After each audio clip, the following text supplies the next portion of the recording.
आप सभी को जय मसीह की दोस्तों। थैंक्स यीशु चैनल के माध्यम से आपको प्रभु यीशु मसीह के मीठे और पवित्र नाम में स्वागत करता हूं। मैं मानचंद भारती आज मैं इस वीडियो में आपसे बात करूंगा और आपको सिखाऊंगा प्रार्थना कैसे करना है। देखिए, परमेश्वर से बात करना ही प्रार्थना कहलाता है। आप इसे दूसरी भाषा में भी कह सकते हैं, परमेश्वर से बात करना।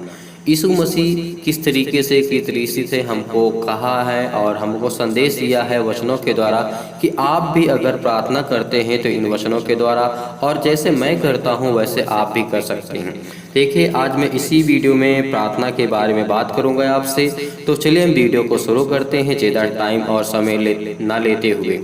देखिए, पहला वचन होगा हमारा। इससे पहले है हम आपसे कुछ रिक्वेस्ट करना चाहते हैं। अगर आपने अभी तक इस चैनल को सब्सक्राइब नहीं किए तो प्लीज़ सब्सक्राइब करें और बेल आइकन को जरूर प्रेस करें और दोस्तों तक इसे जरूर पहुंचाएं। चलिए हम इस वीडियो को शुरू करते हैं। आज का जो हमारा पहला वचन होगा, पहला तीमुथियुस अध्याय 2 और वचन नंबर 5। देखिए, आपको विश्वास करना होगा कि परमेश्वर एक है, क्योंकि परमेश्वर एक ही है और परमेश्वर और मनुष्यों के बीच में भी एक ही बिचवाई करने वाला है। अर्थात कौन है? प्रभु यीशु मसीह, वो जो मनुष्यों के रूप में हमारे साथ रहे इस संसार में।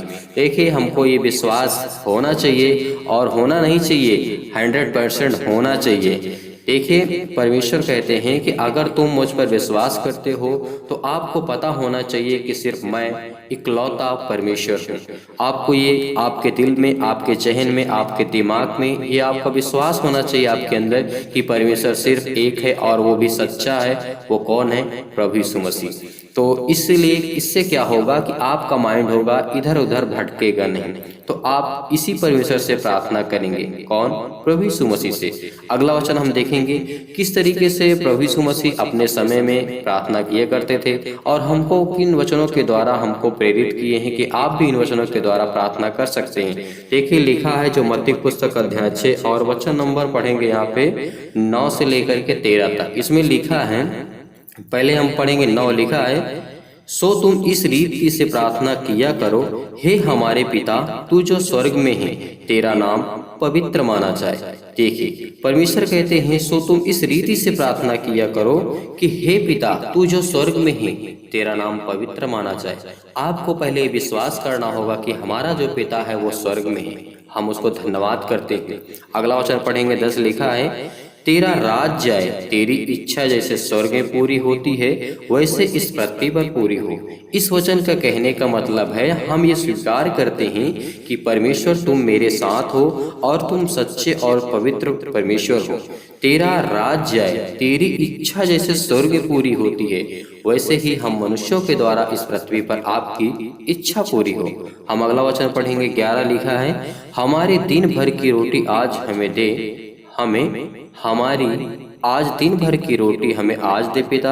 आपको ये विश्वास करना होगा कि परमेश्वर हमें आज की रोटी हमें देंगे। और 12 पढ़ेंगे, यहाँ पे लिखा है, और जिस प्रकार हमने अपने अपराधियों को क्षमा किया वैसे ही तू भी हमारे अपराधों को क्षमा कर। ये भी आपको परमेश्वर से प्रार्थना करते वक्त कहना है कि हे पिता परमेश्वर, जिस तरीके से हमने अपने अपराधियों को, अपराध करने वालों को क्षमा किया है, या हमारे दिल दुखाने वाले को हमने क्षमा किया है, उसी तरीके से आप भी हमारे अपराधों को क्षमा करें। जो भी मुझसे गलती हो जाती है, भूल हो जाती है पिता।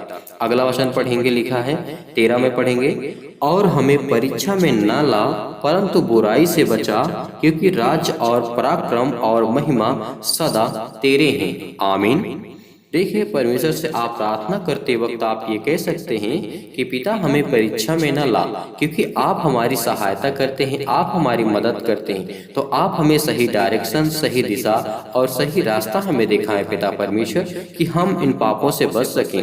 ऐसा कोई व्यक्ति नहीं है इस संसार में जिसने पाप ना किया हो, लेकिन आप परमेश्वर से प्रार्थना करेंगे, परमेश्वर से कहेंगे पिता हमारे हर अपराधों को क्षमा कर पिता। हम धन्यवाद करते हैं क्योंकि हम आपके बेटे और बेटियां हैं। अगला वचन हम पढ़ेंगे याकूब की पुस्तक अध्याय 1 और वचन नंबर 17 पढ़ेंगे। लिखा है, क्योंकि हर एक अच्छा वरदान और हर एक उत्तम दान ऊपर से ही है और ज्योतियों के पिता की ओर से मिलता है, जिसमें ना तो कोई परिवर्तन हो सकता है और ना कोई अदल बदल के कारण उस पर छाया पड़ती है। आपने देखा इस वचन को परमेश्वर क्या कहते हैं कि जो भी आता है, आत्मा हो, किसी प्रकार की समस्या हो, बीमारी हो, दुख हो, तकलीफ हो, सुख हो, पैसा हो, धन हो, ये परमेश्वर की इच्छा है। अगर आप परमेश्वर के प्रार्थना करते हैं परमेश्वर से और इन वचनों के माध्यम से परमेश्वर से अगर आप परमेश्वर पर विश्वास रखते हैं, बिलीव करते हैं, तो आपको इन वचनों को जरूर पढ़ना चाहिए। आगे देखते हैं मरकुस की पुस्तक अध्याय 1 और वचन नंबर 14 में लिखा है, यूहन्ना के पकड़वाए जाने के बाद यीशु ने गलील में आकर परमेश्वर के राज का सुसमाचार और प्रचार किया। देखिए, परमेश्वर यूहन्ना के पकड़वाए जाने के बाद परमेश्वर का राज्य यीशु ने किस तरीके से प्रचार किया।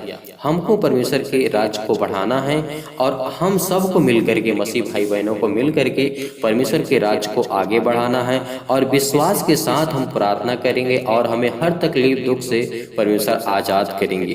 प्रार्थना में आप ये शामिल कर सकते हैं और हम देखेंगे फिलिपियों की पुस्तक अध्याय 4 और वचन नंबर 19 पढ़ेंगे। लिखा है, और मेरा परमेश्वर भी अपने उस धन के अनुसार जो महिमा सहित मसीह यीशु में है तुम्हारी हर एक घटी को पूरी करेगा।